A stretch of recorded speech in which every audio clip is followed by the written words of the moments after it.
Hi friends, welcome back to my channel. ఈరోజు మీకు ఏ సీరియల్లో ఏం జరిగిందో తెలుసుకోవాలి అనుకుంటున్నారా? అయితే వెంటనే మనం సీరియల్లోకి వెళ్ళిపోదాం. ఇంకా అవని అయితే తన కూతుర్ని చూడటం కోసం కనక చెప్పిన పనులన్నీ చకచకా చేసేస్తుంది. ఇక కనకని పిలిచి, కనక, నా కూతుర్ని చూడటానికి స్కూల్ దగ్గరికి వెళ్తున్నాను అని చెప్పడంతో, ఏంటి స్కూల్ దగ్గరికి వెళ్తున్నావా? అదేంటి వంట చేయలేదు అని అంటుంటే ఒక్కసారిగా అవని షాక్ అయిపోయి, ఏం మాట్లాడుతున్నావు కనుక అని అంటుంటే, అదే అమ్మా, నా చెయ్యి కాలిందని నీకు తెలుసు కదా, అందుకే కూరగాయలన్నీ కట్ చేసి పెట్టాను. వంట ఎంతసేపు చేస్తావు? 5 నిమిషాల్లో చేసేసి వెళ్ళిపో అని చెప్పి ఇక కనక అయితే అవనితో చెప్పడంతో, అవని తన కూతుర్ని చూడటం కోసం గబగబా వంట చేసేసి ఇంకా అక్కడి నుంచి స్కూల్ దగ్గరికి బయలుదేరుతుంది. కానీ అప్పటికే పిల్లలందరూ స్కూల్లోకి వెళ్ళి గేట్ని లాక్ చేస్తారు. అది చూసిన అవని అయితే చాలా బాధపడుతుంది. అయ్యో, ఒక్క క్షణం ముందొస్తే ఆరాధ్యని చూసుండేదాన్ని, ఇప్పుడు ఆరాధ్యని ఎలా చూడటం అని చెప్పి స్కూల్ గేట్ దగ్గర నుంచుని లోపలికి తొంగి తొంగి చూస్తుంది. ఇక మధ్యాహ్నం బ్రేక్ టైంలో ఆరాధ్యని చూస్తానని అక్కడే గేటు దగ్గరే కూర్చుని ఉంటుంది. అదే టైంలో అట్నుంచి వెళ్తున్న శ్రీకర్ ఒక్కసారిగా అవనిని చూసి అక్కడ కారు ఆపుతాడు. ఇక కారులో నుంచి కిందకి దిగి వదినా అని పిలవడంతో ఇంకా అవని అయితే శ్రీకర్ దగ్గరికి వస్తుంది. శ్రీకర్ అయితే, ఏంటొదినా, నువ్వు తప్పు చేసావంటే అన్నయ్య మాత్రం ఎలా నమ్మాడు? అయినా నువ్వు ఇంటి నుంచి ఎందుకు వచ్చావదినా? నేనే తప్పు చెయ్యలేదని అందరి ముందు గట్టిగా చెప్పుండాల్సింది అని చెప్పి ఇక శ్రీకర్ అయితే అవనిని అడుగుతూ ఉంటే, అవని, చూడు శ్రీకర్, అక్కడ తప్పు చేశానని అందరినీ నమ్మించింది తను. చేసిన తప్పుకి నేను బలయ్యాను, ఇంటి నుంచి బయటకొచ్చాను అని అంటుంటే, అదేంటొదినా, తప్పు చేసింది అంటున్నారు, ఎవరు అని అంటూ ఉంటే ఇంకా అవని, ఇంత దాకా వచ్చినాక ఇంకా దాచిపెట్టడం కరెక్ట్ కాదు, చెప్తాను, అంతా చెప్తానని చెప్పి ఇక అవని అయితే పల్లవి చేస్తున్న ప్రతి కుట్రని కూడా శ్రీకర్కి చెప్తుంది. పల్లవి ఇంట్లో చాలా గొడవలు రేపింది. అలాగే తను చేస్తున్న ప్రతి పనిని కూడా నేను చేస్తున్నట్టుగా ఇంట్లో అందరినీ నమ్మించింది. మొన్నటికి మొన్న ఆస్తి పత్రాలను మార్చేసింది. అలాగే అత్తయ్యను మెట్ల మీద నుంచి కూడా తనే తోసేసిందేమో అని నాకు అనుమానంగా ఉంది అని చెప్పి ఇక అవని అయితే జరిగిందంతా కూడా శ్రీకర్కి చెప్పడంతో ఒక్కసారిగా శ్రీకర్ కోపంతో ఊగిపోతూ, వదినా, ఇంత జరిగినా కూడా నువ్వు ఆ పల్లవి గురించి ఇంట్లో ఒక్క మాట కూడా చెప్పలేదెందుకు? అయినా ఆ పల్లవిని ఊరికే వదిలిపెట్టను. ఇంత చేసిన దాన్ని ఇప్పుడే వెళ్ళి ఇంట్లో అందరికీ చెప్పి మెడ పట్టుకొని తనని బయట గెంటిస్తాను అని చెప్పి ఇక శ్రీకర్ అయితే అవని చెయ్యి పట్టుకొని రమ్మని కారు ఎక్కమంటాడు. ఇక అవని, వద్దు శ్రీకర్, వద్దు, ఇప్పుడు కాదు, వస్తాను, తర్వాత వస్తాను, కానీ నువ్వు ముందు నేను చెప్పింది ఒక పని చేయాలి అని చెప్పడంతో ఆ మాటలకి శ్రీకర్, చెప్పండి వదినా, మీరేం చెప్పినా చేస్తాను, కానీ ఆ అవనిని మాత్రం వదిలిపెట్టేదే లేదు అని అంటుంటే, చూడు శ్రీకర్, ముందు నువ్వు అవని చేస్తున్న ప్రతి తప్పుకి కూడా సాక్ష్యాన్ని సంపాదించు, ఆ తర్వాత అవనికి ఎలా బుద్ధి చెప్పాలో. ఇంకా శ్రీకర్కి అయితే అవని ఏదో చెప్తుంది. అవని చెప్పిన మాటలు విన్న శ్రీకర్, అలాగే వదినా, అలానే చేస్తాను, కానీ మీరిలా ఒంటరిగా ఎక్కడ ఉండడం కాదు, మీరు నాతో పాటు రండొదినా అని చెప్పి ఇంకా శ్రీకర్ అయితే అవనిని పిలవడంతో, అవని, వద్దు శ్రీకర్, నేను ఎక్కడికి రాను, నేను ఉండడానికి చోటు దొరికింది, అక్కడే ఉంటాను, కానీ నువ్వు మాత్రం ఆ పల్లవిని తక్కువ అంచనా వేయద్దు, తన విషయంలో జాగ్రత్తగా ఉండాలి అని చెప్పి ఇక అవని చెప్పిందంతా విన్న శ్రీకర్, వదిన, మీరిలా ఎక్కడో బయట ఉండడం నాకే మాత్రం కూడా నచ్చలేదు, మీరు నాతో పాటు నా దగ్గరే ఉండాలి వదిన అని చెప్పి ఇక అవనిని శ్రీకర్ పిలుస్తూ ఉంటే శ్రీకర్ మాటలకి అవని, చూడు శ్రీకర్, ఖచ్చితంగా వస్తాను, కానీ ఎక్కడికో కాదు, నా అత్తవారింట్లోనే అడుగు పెడతాను. ఆ రోజున అందరూ నన్ను హారతిచ్చి లోపలికి తీసుకెళ్తారు అని చెప్పి ఇక అవని అయితే శ్రీకర్కి చెప్పి శ్రీకర్ని అక్కడి నుంచి వెళ్ళమంటుంది. ఇక శ్రీకర్ అయితే అక్కడి నుంచి వెళ్ళిపోతాడు. ఇంకా అవని ఎప్పుడెప్పుడు బ్రేక్ టైం అవుతుందా, ఎప్పుడెప్పుడు ఆరాధ్యాన్ని చూద్దామని అక్కడే కూర్చుని ఆరాధ్యాన్ని చూడటానికి ఇంకా ఎదురు చూస్తూ ఉంటుంది. ఇంతలో అట్నుంచి వెళ్తున్న అక్షయ్ని చూస్తుంది. అక్షయ్ని చూసి ఒక్కసారిగా అవని తన మొహాన్ని వెనక్కి దాచిపెట్టుకుంటుంది. ఇక అక్షయ్ అయితే తన మనసులో, అవని ఎక్కడికి వెళ్ళావు? అవని ఎక్కడ ఉన్నావు? నేను ఏ తప్పు చేయలేదని మీకు తెలుసు, నాకు తెలుసు. తెలిసినా కూడా నిన్ను ఇంటి నుంచి వెళ్లకుండా ఆపలేకపోయాను. తాళి కట్టిన భర్తనని అందరి ముందు నిలదీసి నేను మీ దగ్గరే ఉంటారని నాతో ఒక్క మాట అనుండాల్సింది అని చెప్పి ఇక అక్షయ్ అయితే అవని కోసం ఆలోచిస్తూ తనలో తను కుమిలిపోతూ ఉంటాడు. ఇంకా అక్షయ్ని చూసిన అవని అయితే అక్షయ్ని చూడటానికి తన వెంటే ముందుకు వెళ్తుంది. అక్కడే అక్షయ్ అవని కోసం మొత్తం వెతుకుతూ, అవని ఒక్కసారి కనిపించ అవని, నీ వల్ల నీ కోసం ఆరాధ్య చాలా బాధపడుతుంది అని చెప్పి ఇక అక్షయ్ అయితే అవనిని వెతుకుతూ ఇంకా అట్నుంచి వెళ్తూ తను వర్క్ చేసే దగ్గరకైతే వెళ్తాడు. అవని అక్కడే అక్షయ్ని కళ్ళారా చూస్తుంది. ఇక అవని తన మనసులో, ఏవండి, నేను ఏ తప్పు చేయలేదని మీకు తెలుసు, అందుకే కదా నన్ను వెతుక్కుంటూ ఇక్కడ దాకా వచ్చారు. కానీ ఇప్పుడు నేను మీ ముందుకి రాలేను.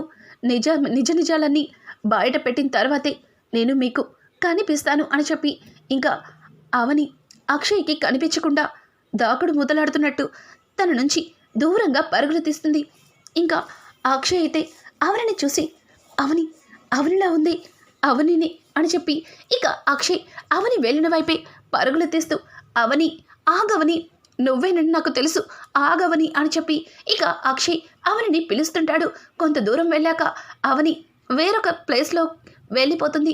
అదే టైంలో అవనిలాగే ఒక అమ్మాయి చీర కట్టుకుని అక్కడ నుంచుని ఉంటుంది. అవని అని చెప్పి ఇక తన భుజం మీద చేయి వేయడంతో ఆమె వెనక్కి తిరిగి అక్షయ్ వైపు చూస్తుంది. ఎవరు మీరు?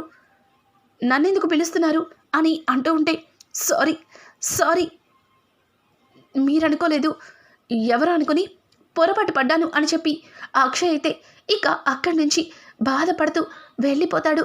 అవని అక్షయ్ బాధని చూసి, నన్ను క్షమించండి, మిమ్మల్ని మీ మనసుని బాధ పెట్టాను, కానీ నిజమేంటో బయటపడ్డాక మనందరం సంతోషంగా ఉంటాం అని చెప్పి అవని అనుకుంటూనే మళ్ళీ ఆరాధ్య స్కూల్ దగ్గరికి వెళ్తుంది.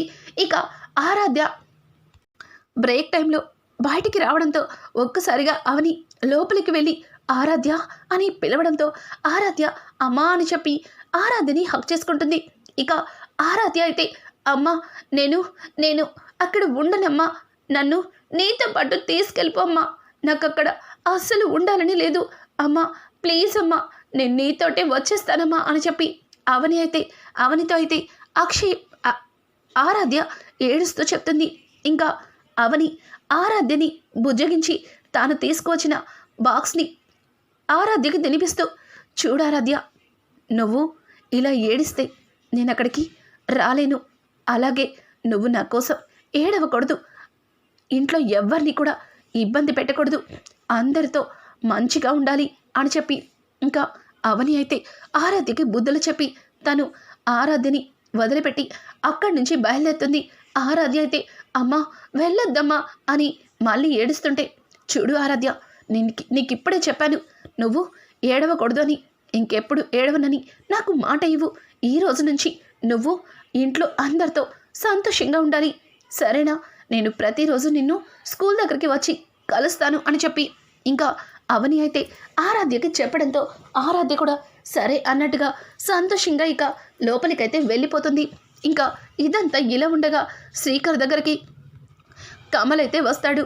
అన్నయ్య, వదిన ఎక్కడ ఉందో తెలియటం లేదు, వదిన ఇంట్లో జరిగిన అవమానంతో ఏదన్నా చేసుకుందేమో అని నాకు భయంగా ఉంది, ఒక్కసారి పోలీస్ కంప్లైంట్ ఇద్దామన్నయ్య అని చెప్పి కమల్ అయితే ఇంకా శ్రీకర్తో చెప్తుంటే శ్రీకర్ కమల్ బాధని చూడలేక, రే కమల్, వదినకేం కాలేదురా, వదిన బాగానే ఉంది, తను ఏ తప్పు చేయలేదని నువ్వు నేనే అందరి ముందు నిరూపించాలి అని చెప్పడంతో ఇక కమల్ ఒక్కసారిగా శ్రీకర్ అన్న మాటలకి శ్రీకర్ దగ్గరగా వెళ్ళి, ఏం మాట్లాడుతున్నావు అన్నయ్య అంటే వదిని నువ్వు చూసావా?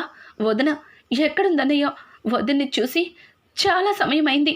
వదిన ఎక్కడుందో చెప్పన్నయ్య, వదినతో మాట్లాడాలి, వదిన్ని చూడాలి అని చెప్పి శ్రీకర్ మాట్లాడుతూ ఉంటే, కమల్ మాట్లాడుతూ ఉంటే, శ్రీకర్ చూడు కమల్, నువ్వే ఇలా ఆవేశపడితే మనం అనుకున్నదేది జరగదు. చూడు, నువ్వు ఏం చేసినా సరే మూడో కంటికి తెలియకూడదు, నీకు నాకు తప్ప మరెవ్వరికి తెలియకూడదు అని చెప్పి శ్రీకర్ అయితే ఇంకా కమల్కి ఏదో చెప్తాడు. ఇంకా కమల్ కూడా సరే అన్నయ్య, నువ్వెలా చెప్తే అలాగే చేస్తాను అని అంటుంటే, ఇంకా శ్రీకర్ అయితే చూడు కమల్, ముఖ్యంగా నీ భార్య పల్లవికి అస్సలు తెలియకూడదు అని చెప్పడంతో, ఏమైందన్నయ్య? పల్లవికి తెలిస్తే, ఒకవేళ తెలిస్తే తను కూడా మనకి హెల్ప్ చేస్తుందేమో అని అంటుంటే, ఇదిగో ఇప్పుడే చెప్పాను కదా మూడో కంటికి తెలియకూడదని, అందుకే పల్లవికి కూడా అసలేమీ తెలియకూడదు అని చెప్పి శ్రీకర్ అయితే ఇంకా కమల్కి చెప్తాడు. ఇంకా కమల్, శ్రీకర్ అలాగే లాయర్ దగ్గరికి వెళ్తారు. ఇక లాయర్ని చూసిన లాయర్ అయితే శ్రీకర్ కమల్ని చూసి కాస్త భయపడతాడు. ఎందుకంటే ఇంతకు ముందే అవని తనకి నిజం చెప్పకపోతే చంపేస్తానని కత్తి చూపించింది. ఇప్పుడు వీళ్ళొచ్చారు, వీళ్ళేం చేస్తారా అని లాయర్ భయపడుతూ వాళ్ళ వైపు చూస్తుంటాడు. ఇక శ్రీకర్ అయితే, ఏంటి లాయర్ గారు నన్ను చూసి అంతలాగా భయపడుతున్నారు? మీరు చాలా పెద్ద క్రిమినల్ లాయర్, పైగా 40 సంవత్సరాల నుంచి మా ఫ్యామిలీ లాయర్, మీరు మమ్మల్ని చూసి భయపడకూడదే అని అంటూ ఉంటే, దానికి లాయర్ అయితే, చూడండి మీరెందుకు వచ్చారో నాకు తెలుసు. నేను ఇంతకు ముందే అవని గారికి అన్ని నిజాలు చెప్పేశాను. మళ్ళీ మీరు ఇక్కడికి వచ్చి ఏదన్నా గొడవ చేస్తే అని అంటుంటే, గొడవ చేయడం కాదు, నువ్వు వదనకి ఏ నిజాన్నైతే చెప్పావో దాన్ని మా ఇంట్లో అందరి ముందు చెప్పాలి అని అంటుంటే, ఇక లాయర్ అయితే, సార్ శ్రీకర్ గారు, మీకు నేను ఎంత పెద్ద లాయర్నో తెలియంది కాదు. ఇప్పుడు నేను ఇంత పెద్ద మోసం చేశానంటే తర్వాత నా ఉద్యోగం పోతుంది, అలాగే నా ఆఫీస్ మూతపడుతుంది. పిల్లలు గలవాడిని, నన్ను వదిలేయండి. డబ్బుకి గడ్డి తిని చాలా పెద్ద తప్పు చేశాను, నన్ను క్షమించండి అని చెప్పి ఇక లాయర్ అయితే జరిగిందంతా శ్రీకర్తో చెప్తుంటే, ఇంకా కమల్ అయితే ఆ మొత్తాన్ని కూడా తన మొబైల్తో వీడియో తీస్తాడు. అన్నయ్య, ఇప్పుడు ఈ వీడియోని తీసుకెళ్ళి అమ్మకి చూపిస్తే అమ్మ వదన్ని ఇంటి నుంచి పంపించినందుకు చాలా బాధపడుతుంది, దగ్గరుండి అమ్మే వదన్ని తీసుకొస్తుంది అని అంటుంటే, ఆ మాటకి శ్రీకర్, అప్పుడే కాదు కమల్, ఇప్పుడు ఈ వీడియోని చూపిస్తే కేవలం ఆస్తి విషయంలో వదిన ఏ తప్పు చేయలేదని మాత్రమే అందరికీ తెలుస్తుంది. కానీ అమ్మని మెట్ల మీద నుంచి తోసేసింది వదిన అనే భ్రమలో ఉన్న అమ్మకి నిజ నిజాలు తెలియాలి. అసలు తనని మెట్ల మీద నుంచి ఎవరు తోసారన్నది తెలుసుకోవాలి అని అంటూ ఉంటే, కమల్, అదేంటన్నయ్య ఇంత చిన్న విషయం గురించి అంతలా ఆలోచిస్తున్నావు? మన ఇంట్లో ఎలాగో సీసీ కెమెరాలున్నాయి, ఆ కెమెరాలో రికార్డ్ అయ్యే ఉంటుంది కదా. అమ్మ మెట్ల మీద నుంచి పడిపోయినప్పుడు ఏం జరిగిందో అది అమ్మకి చూపిస్తే సరిపోతుంది కదా. ఛా, ఇంత మంచి ఆలోచన వదిని ఇంటి నుంచి గంటకు ముందు నాకెందుకు రాలేదు, ఇప్పుడెందుకు గుర్తొచ్చింది అని చెప్పి శ్రీకర్తో చెప్తూ కమల్ బాధపడుతుంటాడు. ఇక శ్రీకర్ అయితే, చూడు కమల్, నువ్వేం బాధపడకు, ఇప్పుడు మనం ఇంటికి వెళ్ళాలి. కానీ ఇంట్లో నన్ను నాన్న చూస్తే చాలా ప్రాబ్లం అవుతుంది. అందుకే నువ్వొక్కడివే మన ఇంటి సీసీ ఫుటేజ్ మొత్తం కూడా చెక్ చేయాలి అని చెప్పి ఇంకా శ్రీకర్ అయితే కమల్కి చెప్తాడు. కమల్, సరే అన్నయ్య, అలాగే చేస్తానని వాళ్ళ ఇంటి సీసీ ఫుటేజ్ మొత్తాన్ని కూడా ఒక గదిలో ఉన్న సెక్యూరిటీతో ఉంచడంతో, ఆ సెక్యూరిటీ ఉన్న గదిలోకి వెళ్ళి, రేయ్ నువ్వు లెగు అని అంటుంటే, ఏమైంది సార్, ఏం కావాలి అని అతనైతే ఇక కమల్ని అడుగుతుంటే, చూడు, మా వదిన ఇంటి నుంచి వెళ్ళిపోయే ముందు మా ఇంట్లో ఏం జరిగిందో అంతా నాకు వీడియో కావాలి అని అంటుంటే, అట్లాగే సార్, అట్లాగే అని చెప్పి ఇంకా అతనైతే కంప్యూటర్ని ఓపెన్ చేస్తాడు. సారీ సార్, వారంకి ముందు జరిగిందంతా డిలీట్ అయిపోయింది అని అంటుంటే, ఏం మాట్లాడుతున్నావు? వారానికి ముందు జరిగింది డిలీట్ అవ్వడం ఏంటి? డిలీట్ చేస్తేనే డిలీట్ అవుతుందని నాకు తెలుసు అని అంటూ ఉంటే, అది కాదు సార్, సిస్టంలో ఏదో ప్రాబ్లం వచ్చింది, దానివల్లే అంత డిలీట్ అయింది అని అంటుంటే, చెడు చంపేస్తాను, డిలీట్ ఎందుకైంది, అసలు ఆ డిస్క్ ఎదురా అని అంటూ ఉంటే, ఇక అతనైతే భయపడుతూ ఆ డిస్క్ని కమల్ చేతిలో పెడతాడు. డిలీట్ అయింది ఎలా వెనక్కి తేవాలో నాకు బాగా తెలుసు, నేను అమాయకుండే కానీ తెలివి తక్కువ వాడిని కానే కాదు, నేను ఇట్లాంటి వాటిలో బాగా ఆరితేరిన వాడిని అనుకుంటూ కమల్ ఆ డిస్క్ని తీసుకుని అక్కడి నుంచి వెళ్ళిపోతాడు. ఇక ఇంతలో సెక్యూరిటీ అయితే పల్లవికి కాల్ చేసి, sir Kamal sir madam, Kamal sir వచ్చి వారం ముందు ఉన్న వీడియో రికార్డ్ మొత్తాన్ని కూడా అడుగుతున్నారు మేడం, అది డిలీట్ అయిందని ఎంత చెప్పినా వినకుండా ఆ డిస్క్ని తీసుకుని నా దగ్గర నుంచి వెళ్ళిపోయారు అని అంటూ ఉంటే, ఇక పల్లవి అయితే, రే ఈడియట్, ఆ డిస్క్ని వాడి కిందకి ఇచ్చావురా అని అంటుంటే, మేడం ఆల్రెడీ ఆ వారం క్రితం ఉన్న వీడియో మొత్తం డిలీట్ చేసేసాను మేడం అని అంటుంటే, రే నువ్వు డిలీట్ చేస్తే దాన్ని వెనక్కి తెచ్చుకోవడం కమల్కి తెలియదు అనుకుంటున్నావా, అట్లాంటి వాటిలో కమల్ చాలా తెలివైనవాడు, ఛా ఎంత పని చేసావు అని చెప్పి పల్లవిగా కాల్ కట్ చేసి కమల్ కోసం చూస్తూ ఉంటుంది. ఇంతలో కమల్ ఆ డిస్క్ తీసుకుని లోపలికి వస్తుంటాడు. ఇక తన నుంచి ఆ డిస్క్ని తీసుకుని తనకి వేరే డిస్క్ని మార్చి ఇవ్వడానికి పల్లవి అన్నీ సిద్ధం చేసుకుంటుంది. ఇక కమల్ లోపలికి రావడంతోనే కమల్ బావా అని చెప్పి ప్రేమగా పిలుస్తుంది. ఒక్కసారిగా కమల్ పల్లవి అలా పిలవడంతో పల్లవిని అలాగే చూస్తాడు. ఏంటి కమల్ బావా అలా చూస్తున్నావు, నీకోసం ఎదురు చూస్తున్నాను,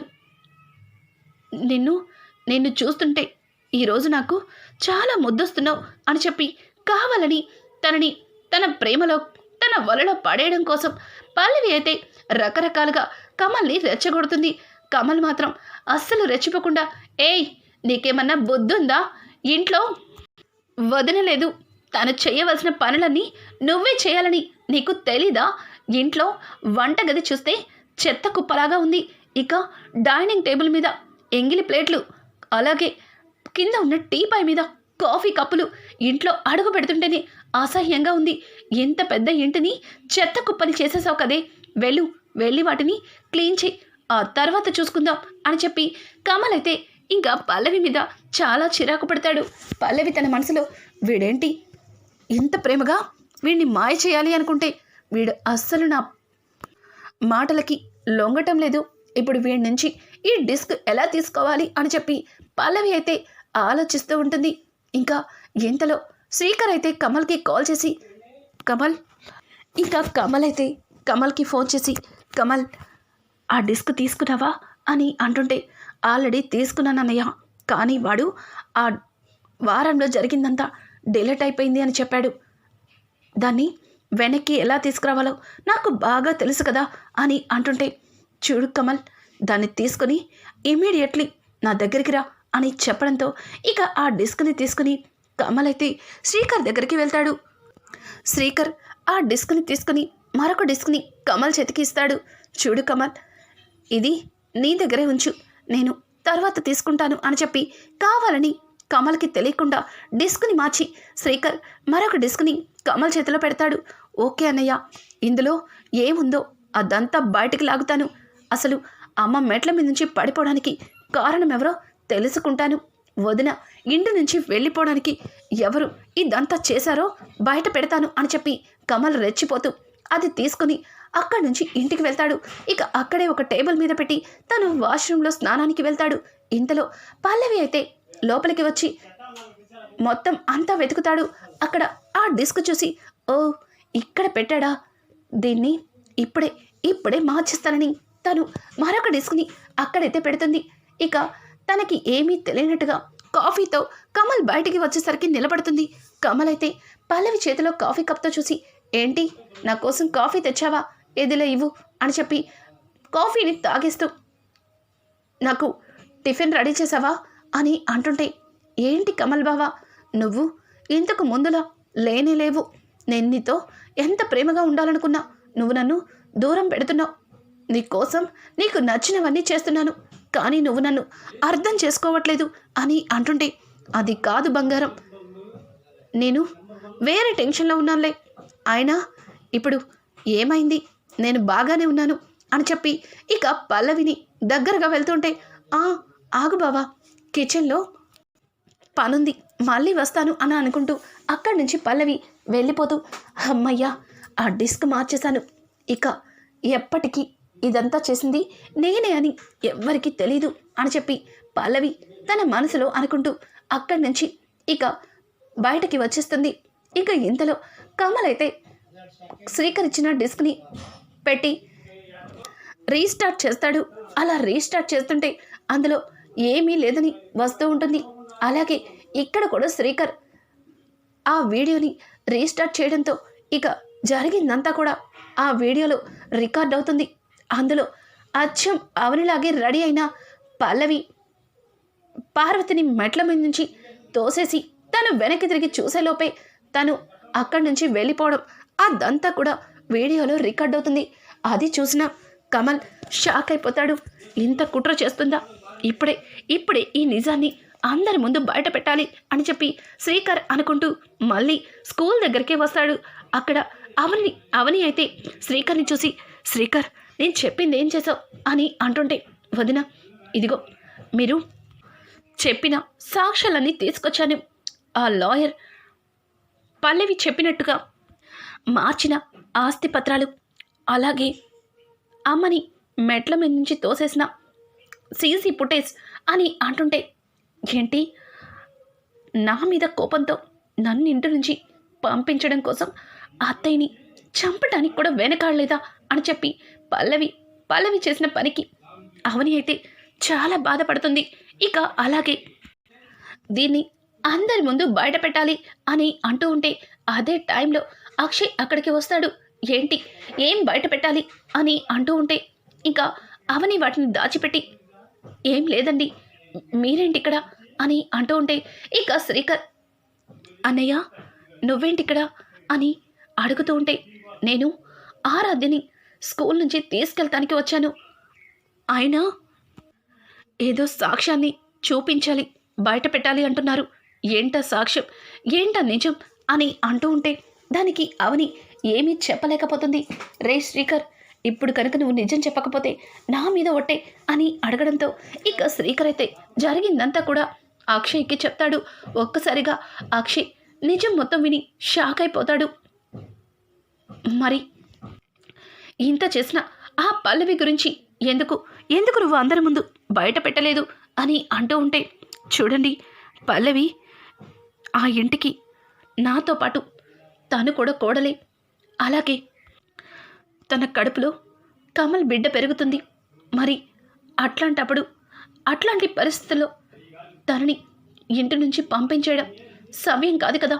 ఈ నిజం తెలిస్తే ఖచ్చితంగా మావయ్య గారు అత్తయ్య పల్లవిని ఇంటి నుంచి బయటికి పంపించేస్తారు అని అంటుంటే ఇంకా అదే టైంలో కమల్ అక్కడికి వచ్చి, వదిన నీ కోసం నేను ఏదైనా చేస్తాను, అయినా ఎన్ని నిందలు వేసినా ఆ పల్లవి గురించి నువ్వు ఆలోచిస్తున్నావు, చూడదునా దాని కడుపులో నా బిడ్డ పెరుగుతుంది, కానీ అది చేస్తున్న పనులకి దాన్ని ఇప్పుడే చంపేయాలనిపిస్తుంది. ఇంకా కమల్ అయితే, వదిన నీకు ఇంత అవమానం జరిగింది, ఇప్పుడే దాని అంత చూస్తాను అని చెప్పి ఇక అవని చెయ్యి పట్టుకుని కమల్, శ్రీకర్ అలాగే అక్షయ్ ముగ్గురు కలిసి ఇంటికి వెళ్తారు. గుమ్మం దగ్గర నుంచుని పల్లవి అని గట్టిగా అరవడంతో ఇక పల్లవి అలాగే కుటుంబ సభ్యులందరూ కూడా అక్కడికి వస్తారు. ఏంటి కమల్ బావా, ఏమైంది, ఎందుకు అంతలా అరుస్తున్నావు అని అంటూ అవనిని చూస్తారు. అవనిని చూసి, ఓ మళ్ళీ ఏం మొహం పెట్టుకుని ఇక్కడికి వచ్చావు, నువ్వు చేసిన తప్పుకి అత్తయ్య నిన్ను ఇంటి నుంచి మేడ పట్టుకుని బయటికి గెంటేశారు, కానీ సిగ్గు లేకుండా మళ్ళీ ఎలా వచ్చిందో చూడండి అత్తయ్య, చూశారుగా బయట ఎక్కడ బతకలేక తిరిగి మళ్ళీ ఇక్కడికే వచ్చి చేరుకుంది అని అంటూ ఉంటే పార్వతి, చెప్పాను కదా నన్ను చంపాలని చూసినా ఇట్లాంటిది ఈ ఇంట్లో ఉండకూడదని, అయినా ఏ తప్పు చెయ్యలేదు, సాక్ష్యాలతో రుజువు చేస్తాను అని చెప్పి ఏవో పెద్ద పెద్ద మాటలు చెప్పి ఇంటి నుంచి బయటికి వెళ్ళావు కదా, బయట తిండి కూడా దొరకలేదనుకుంటా అత్తయ్య, అందుకే ఇలా వచ్చింది అని అంటుంటే ఇక శ్రీకర్ పల్లవి వదిన గురించి ఇంకొక మాట తప్పుగా మాట్లాడితే ఊరుకునేది లేదు అని అంటుంటే నువ్వు నువ్వు నాకు నీతులు చెప్తున్నావా? ముందు నువ్వు ఇంట్లోకి ఎలా రావాలో దాని గురించి ఆలోచించుకో. అయినా ఈ అవని చేసినవన్నీ మర్చిపోయారా? అవని మీ అమ్మని చంపాలని చూసింది అని అంటుంటే మా అమ్మని చంపాలని చూసింది వదిన కాదే నువ్వు అని చెప్పి కమల్ అయితే ఒక్కసారిగా పల్లవి చెంప చెల్లు మనిపిస్తాడు. ఇంట్లో అందరూ కూడా షాక్ అయిపోతారు. రాజేంద్ర అయితే కమల్ ఏమంటున్నావురా అని అంటుంటే అవును అవును నాన్న, ఇది అమ్మని చంపాలని చూసింది, అలాగే ఆస్తి అనే పేరుతో ఈ ఇంటిని ముక్కలు చేయాలని చూసింది. ఇట్లాంటి దాంతోన ఇన్ని రోజులు నేను కలిసి కాపురం చేసింది. దీన్ని ఇక్కడికిక్కడే చంపి ముక్కలు చేయాలనుంది. కానీ దీని కడుపులో నా బిడ్డ పెరుగుతుంది కాబట్టి ఆలోచిస్తున్నాను అని చెప్పి ఇక కమల్ అయితే పల్లవిని తిడుతూ ఉంటాడు. ఇంతలో చక్రధర్ అయితే అక్కడికి వస్తాడు. అక్కడ ఏం జరుగుతుందో తెలియక కమల్ పల్లవిని కొట్టడం చూసి అల్లుడు నువ్వేం చేస్తున్నావా? నీకేమన్నా బుద్ధుందా? కడుపుతో ఉన్న నా కూతురు మీద చేయి చేసుకుంటావా అని అంటుంటే ఓ నువ్వు కూడా వచ్చావా, రా నీకు కూడా ఈరోజు నా చేతిలో మూడింది అని చెప్పి ఇక కమల్ అంటుంటే ఏయ్ ఏం మాట్లాడుతున్నావురా? కడుపుతో ఉన్న నా కూతుర్ని కొట్టింది కాకుండా నాకేదో మూడింది అని అంటున్నావు. అసలు నీకు బుద్ధుందా? మీ నాన్న ఇలా పెంచాడు మిమ్మల్ని అని అంటుంటే ఇంకా అక్షయ్ కూడా చక్రధర్ చెంప పగల కొడతాడు. అలాగే జరిగిందంతా కూడా ఇంట్లో అందరికీ చెప్పడంతో ఇంట్లో అందరూ కూడా ఒక్కసారిగా షాక్ అవుతారు. ఇక రానున్న ఎపిసోడ్స్లో తప్పు చేసిన పల్లవికి ఎట్లాంటి శిక్ష వేయబోతున్నారు, అలాగే ఏ తప్పు చేయని అవనికి పార్వతి ఎట్లా క్షమాపణ చెప్పబోతుంది, ఇట్లాంటి లేటెస్ట్ ఎపిసోడ్స్ మీకు మరిన్ని కావాలి అనుకుంటే మా ఛానల్ని సబ్స్క్రైబ్ చేసుకోవడం మాత్రం మర్చిపోకండి. Thanks for watching. Hi friends, welcome back.